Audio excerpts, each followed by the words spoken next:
Hello बच्चों, कैसे हैं? वेरी गुड, अच्छे हैं आप। चलिए, तो बच्चों देखिए, आज हमारा ये टॉपिक दूसरा वाला फिर आ गया है टाइप्स ऑफ प्लान्स में। और टाइप्स ऑफ प्लान्स में हमने आपको पहले थ्री इसके करवा दिए थे, जिसमें आपके ऑब्जेक्टिव्स, पॉलिसीज एंड प्रोसीजर मैंने आपको सॉरी ऑब्जेक्टिव करवाया था, और आपके स्ट्रेटजी और पॉलिसी हमने करवाए थे। आज हम क्या क्या करेंगे, देखिए, procedure, rules, methods, budget and program, आपके जो रिमेनिंग जो हमारे टाइप्स ऑफ प्लान्स रह गए थे ये हम करवाएंगे। तो इनको भी हम जल्दी जल्दी कर लेते हैं ताकि आपको और अच्छी तरीके से सारा टॉपिक क्लियर हो जाए। और इसके बाद फिर ये हमारा चैप्टर एंड हो जाएगा प्लानिंग। तो प्लानिंग का फिर आप रिवीजन क्लास भी करेंगे इसका, और इसके नोट्स भी बनाएंगे प्रॉपर तरीके से। तो बिना देरी किए हुए हम क्लास स्टार्ट करते हैं बच्चे आज की भी। तो देखिए, ये हमारी क्लास 5 है, इसको आप नोट डाउन कीजिएगा। ये क्लास हमारी 5 है टाइप्स ऑफ प्लान्स की। इससे पहले टाइप्स ऑफ प्लान की एक क्लास हो चुकी है जो क्लास नंबर 4 थी, और ये टाइप्स ऑफ प्लान की क्लास नंबर 5 है प्लानिंग के अंदर। ठीक है बच्चे, तो देखिए बात करते हैं सबसे पहले प्रोसीजर की कि व्हाट इज प्रोसीजर। देखिए, हमने आज क्या क्या पढ़ लिया, ऑब्जेक्टिव पढ़ लिया, स्ट्रेटजी पढ़ ली, पॉलिसीज पढ़ ली। देन अब हमें क्या करना है, प्रोसीजर करना है। तो बेसिकली बच्चे देखो, प्रोसीजर होता क्या है। Procedure consist of sequence of routine. मैं कुछ वर्ड्स को आप वो करूंगा underline. Sequence of routine step, यानी ये सीक्वेंस ऑफ रूटीन स्टेप है, परफॉर्म इन क्रोनोलॉजिकल ऑर्डर, यानी क्रोनोलॉजिकल ऑर्डर यानी टाइमली, यानी जिसका क्रोनोलॉजिकल, यानी आपको पता होना चाहिए कि क्रोनोलॉजिकल का मतलब होता है कि टाइम के अकॉर्डिंग, कि कौन सा काम पहले होना है, कौन सा बाद में होना है। जैसे देखिए, हमारा सीजन जैसे होते हैं, सीजन सीजन हमारे क्या होते हैं, क्रोनोलॉजिकल होते हैं। जैसे पहले गर्मी आती है, फिर आपकी बारिश वाला मौसम आता है, पहले समर आता है, फिर आपका रेनी आपका मौसम आता है, देन फिर आपका विंटर आता है, फिर एक तरह से फिर समर आ जाता है, तो ऑटम, फिर समर। तो ये क्या होता है हमारा, ये क्रोनोलॉजिकल ऑर्डर बोलते हैं इसको, जो कि एक टाइम के अकॉर्डिंग हमारा फिक्स होता है। तो ऐसा ही हमारे प्रोसीजर में भी क्या होता है कि प्रोसीजर में जो भी हमारा जो काम होता है, जो काम करने का तरीका होता है, जो हम अपनी ऑर्गेनाइजेशन के अंदर जो भी हमने पॉलिसीज बनाई है, जो अपने ऑब्जेक्टिव के अकॉर्डिंग जो हमने स्ट्रेटेजी और पॉलिसी बनाई थी, उसके अकॉर्डिंग अब हमें जो भी टास्क करना है, उस टास्क का मेनली प्रोसीजर ये डिसाइड करता है कि आपको किस टास्क को किसके बाद में और किसको किसके पहले करना है, यानी उसका क्रोनोलॉजिकल ऑर्डर आपको मेंटेन रखना है। अगर कोई भी चीज ऐसी होती है जो पहले या बाद में, मतलब उसका कोई ऑर्डर फिक्स नहीं है, तो वहां पर हमेशा क्या होगी, कंफ्यूजन होगी। सपोज दैट अगर आपको पढ़ने की बात करूं, जैसे नॉर्मली हम लोग एक बोर्ड की स्टडी के लिए तैयारी करते हैं, तो हमारा पढ़ने का प्रोसीजर क्या होना चाहिए, यानी प्रोसीजर ये होना चाहिए कि पहले आपको क्या करना चाहिए। जैसे आप पढ़ते हैं रात को, मैं छोटा सा इसमें एडवाइस भी होती है हम लोगों की, जब आप पढ़ते हैं या फिर आप सेल्फ प्रिपरेशन करते हैं, तो उसमें आप बेस्ट वे कैसे कर सकते हैं रात को। तो अगर रात को आप पढ़ते हैं, सपोज करो कि पहले आप क्या करो, थ्योरेटिकल सब्जेक्ट पढ़ लो, क्या करो, थ्योरेटिकल सब्जेक्ट पढ़ लो, और उसके बाद में आप प्रैक्टिकल सब्जेक्ट पढ़ो, जैसे आपका मैथ्स हो गया, अकाउंट्स हो गया। क्योंकि कहा जाता है कि अगर आप पहले प्रैक्टिकल सब्जेक्ट करोगे और बाद में थ्योरेटिकल करोगे, तो एक्चुअली में क्या होगा, जब आप बाद में थ्योरेटिकल सब्जेक्ट करोगे तो आपको नींद ज्यादा आएगी, क्योंकि आपका दिमाग जो है थक चुका है, और उस टाइम आप थोड़ा सा बोर भी फील करने लगते हो, तो आपके वहां पे नींद आने के चांसेस ज्यादा रहते हैं। तो हम अपने प्रोसीजर क्या करते हैं, चेंज करते हैं, यानी प्रोसीजर में क्या क्या चेंजेस लाते हैं कि पहले हम क्या करते हैं, पहले हम थ्योरेटिकल पढ़ लेते हैं, ताकि जब हमारे पास जो एनर्जी होती है उसमें हमें नींद नहीं आती है। देन उसके बाद फिर हम क्या करते हैं, प्रैक्टिकल यानी न्यूमेरिकल क्वेश्चंस करते हैं। एक्चुअली में होता क्या है, इफेक्ट है, ये साइकोलॉजिकल इफेक्ट है, कि जो आपके न्यूमेरिकल क्वेश्चन है वो आपको सोने नहीं देते, इसलिए क्योंकि वो दिमाग को फंक्शनिंग में रखते हैं। तो इस वजह से ये भी हमारा एक प्रोसीजर होता है पढ़ने का। सेम इसी तरीके से कोई भी जो फर्म होती है, बिजनेस होता है, कोई भी ऑर्गेनाइजेशन होता है, वो भी अपना एक सिलेक्टिव प्रोसीजर अप्लाई करता है, जहां पर उसको कि काम उसका प्रॉपर तरीके से होना चाहिए। ये नहीं कि काम में स्लो डाउन नहीं आना चाहिए, या फिर एम्प्लॉयर जो है, जो हमारे जो एम्प्लॉयज है उनके अंदर लेजीनेस नहीं आनी चाहिए, उनका बॉडी अलार्म प्रॉपर तरीके से होना चाहिए। तो ये सारा सारा हमारा प्रोसीजर होता है कि किस टास्क को कब उसके ऑर्डर के अकॉर्डिंग कैसे करना है। तो दीज आर द प्रोसीजर। अब जैसे यहाँ पे कई प्रोसीजर्स होते हैं, जैसे हमें भाई सेल्स में कैसे मशीनरी, कौन सी मशीन कैसे यूज करना है, हमें वर्कर्स को किस इंस्ट्रक्शन के साथ उनको काम करवाना है। सपोज करो हमें हायर ऑफ एम्प्लॉइज करने हैं, तो हमें जैसे एम्प्लॉइज का सिलेक्शन करना है वो किस प्रोसीजर से करना है, वहां पर रिटन टेस्ट रखना है, फिजिकल रखना है, या फिर उनसे डेमो दिलवाना है, या फिर उनको ऑन वर्क 2 दिन के ट्रायल पे रखना है। तो ये सारे हमारे प्रोसीजर्स होते हैं जो कंपनी कोई भी फर्म डिसाइड करती है अपने काम को करने के तरीके के लिए। तो these are the basically procedure. इसको हम और एक बार कर लेते हैं। Procedure consist of sequence of routine steps performed in chronological order to carry out activities with a board policy framework, यानी बोर्ड पॉलिसी फ्रेमवर्क, यानी जो हमारे टॉप लेवल जो डिसाइड किए, बोर्ड का मतलब क्या है यहाँ पे टॉप लेवल, यानी जो भी टॉप लेवल ने जो हमारी पॉलिसी जो फ्रेमवर्क जो डिसाइड करा है उसके अकॉर्डिंग, यानी उसके अकॉर्डिंग जो हमारा क्रोनोलॉजिकल ऑर्डर जो ऊपर से जो हमें प्रिस्क्राइब किया गया है कि हमें इस तरीके से काम को करना है, वो हमारा क्या बन जाता है, प्रोसीजर बन जाता है। It details the exact manner in which any work is to be perform, यानी किसी काम को एग्जैक्टली किस तरीके से करना है, किस ऑर्डर में करना है, वो हमारी क्या बन जाते हैं, वो हमारे प्रोसीजर्स बन जाते हैं। ठीक है डियर, तो ये भी हमारे प्रोसीजर है। सिलेक्शन ऑफ एम्प्लॉइज है, जैसे अगर मैं बात करूं यहाँ पे एग्जांपल हमने लिया सिलेक्शन ऑफ एम्प्लॉय, अगर सिलेक्शन ऑफ एम्प्लॉय की बात करूं तो सपोज दैट कि पहले अगर हम किसी एम्प्लॉय को सिलेक्शन करना है तो हम कैसे करेंगे, उसके लिए पहले हम जॉब डिस्क्रिप्शन ओपन करेंगे, उसकी हम उसका रिज्यूम वगैरह कलेक्ट करेंगे, उसका जॉब जो भी हमारे पास आएगा उसको कलेक्ट करेंगे, फिर हो सकता है कि हम उसका एक टेलीफोनिक इंटरव्यू लें, देन उसकी फिर उसका एक सामने इंटरव्यू लें, उसका रिटर्न लें, उसकी स्क्रीनिंग करें, ये सारी का सारा हमारा क्या एक प्रोसीजर होता है। तो वो हमें डिपेंड करता है हर एक कंपनी और अपनी फर्म की पॉलिसी के अकॉर्डिंग कि वो किस तरीके का प्रोसीजर अडॉप्ट करते हैं किसी भी एक्ट के लिए। तो this is the procedure. Then इसके बाद हमारा आता है रूल्स। रूल्स क्या होता है, देखो रूल्स होता है कि किसी भी प्रोसीजर या किसी भी पॉलिसी या फिर किसी भी प्लान को करने का तरीका कि भाई आपको ये रूल्स फॉलो करने हैं, यानी रूल्स यानी कि जो रूल्स होते हैं बहुत ही स्ट्रिक्टेड होते हैं, यानी रूल्स जो होते हैं बहुत ही रिस्ट्रिक्शंस वाले होते हैं, बहुत ही स्ट्रिक्टली होते हैं, आप उनमें कोई भी मतलब कॉम्प्रोमाइज नहीं कर सकते। सपोज दैट कि मैंने अगर अपनी क्लास में लेते हुए मैंने ये बोल दिया कि there is no mobile allowed, यानी वहां पर मोबाइल अलाउड नहीं है मेरी क्लास के अंदर, तो आपको मोबाइल अलाउड नहीं है, यानी अगर नहीं है तो फिर नहीं है, दिस इज द रूल। आप उस रूल्स को ब्रेक नहीं कर सकते। वो रूल्स आप किसी के लिए बना सकते हो, अपने सेल्फ के लिए बना सकते हो, जैसे हम लोग पढ़ाई में, जैसे हम लोग स्टडी के टाइम पे अगर हम ये कमिटमेंट कर लें, रूल बना लें कि भाई हमें मोबाइल टच नहीं करना है, हमने मोबाइल स्विच ऑफ करके रख देना है, तो दिस इज द रूल। अगर आप ऐसा करते हैं तो बहुत अच्छा होता है कि अगर आप मोबाइल को स्विच ऑफ करके रख देते हैं या फिर आप ऐसी कोई भी एक्टिविटी को अपने सामने नहीं लाते जो आपको पढ़ाई से आपको थोड़ा सा आपके टेंशन को ब्रेक करे, तो वो सारे के सारे क्या होते हैं रूल्स, जैसे हमें टीवी नहीं देखना पढ़ाई के टाइम पे, हम किसी से बात नहीं करनी, हमें एक सेपरेट कमरे में पढ़ना जाके, तो दीज आर द रूल्स जो हम अपने तरीके अपने काम को अच्छे से करने के लिए बनाते हैं। कोई भी कंपनी है जैसे वो बना सकती है कि नो स्मोकिंग का रूल है कि हमें स्मोकिंग कोई भी कंपनी में नहीं करेगा, दैट मीन्स अगर नो स्मोकिंग तो नो स्मोकिंग कोई नहीं करेगा। तो रूल्स बेसिकली क्या होते हैं कि आपको कौन से काम करने हैं और कौन से नहीं करने, दीज आर जनरल गाइडलाइन होती है किसी भी कंपनी की जो कि अपने एम्प्लॉयज और अपने जो वहां के एम्प्लॉयर जो होता है अपने एम्प्लॉयज के लिए फॉलो करवाता है, और इवन वो खुद भी फॉलो करता है कि जो रूल्स सबके लिए है वो उसके लिए भी होते हैं। तो रूल्स बेसिकली क्या होते हैं यहाँ पे कि rules, rule is the specific statement that specify clearly what is to be done and not to be done, it is guide to behaviour.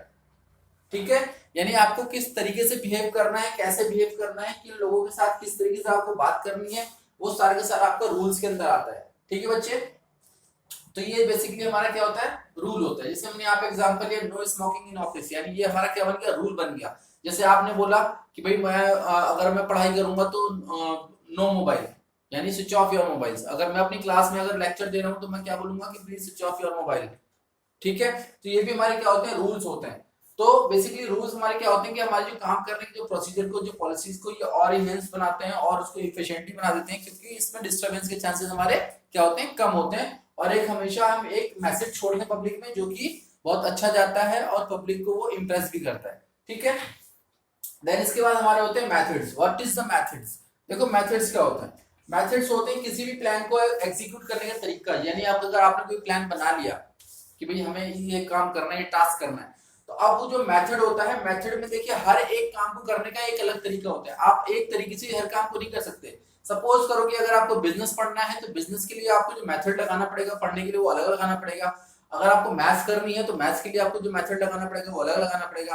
अगर आपको अकाउंट्स करनी है तो अकाउंट्स के लिए जो आपको मेथड लगाने पड़ेंगे वो अलग लगाने पड़ेंगे, यानी हर एक सब्जेक्ट के लिए आपको एक अलग मेथड अडॉप्ट करना पड़ेगा। सेम इसी तरीके से कोई भी फर्म या कोई भी बिजनेस या कोई भी डिपार्टमेंट, प्रोडक्शन हो सकता है, सेल्स डिपार्टमेंट, एचआर डिपार्टमेंट, कोई भी हो सकता है, अगर वो कोई भी अपना टास्क करता है, कोई भी अपना काम करता है, तो उसको पूरा फुलफिल करने के लिए, उसको एग्जीक्यूट करने के लिए वो डिफरेंट टाइप्स ऑफ मेथड लगा सकता है।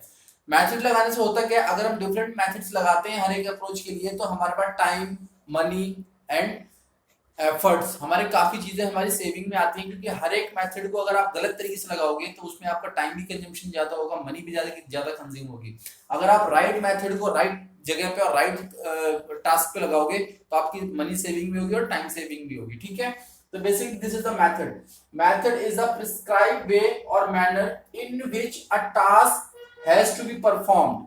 दोबारा रिपीट कर रहा हूं, method is the prescribed way और manner in which a task has to be performed considering the objective, considering the objective।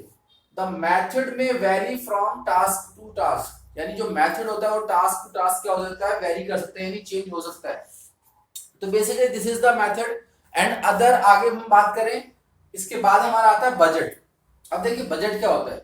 Budget आपने नॉर्मली हमेशा सुना होगा, एक कॉमन सा वर्ड है बजट, आप हमेशा सुनते हैं, अपने घर में भी सुनते हैं, अपने इकोनॉमिक वे में भी कई बार आप सुनते हैं। बजट क्या होता है, budget basically estimation of a statement होता है, कि जहाँ पे हम एक एस्टिमेट देते हैं किसी भी चीज का।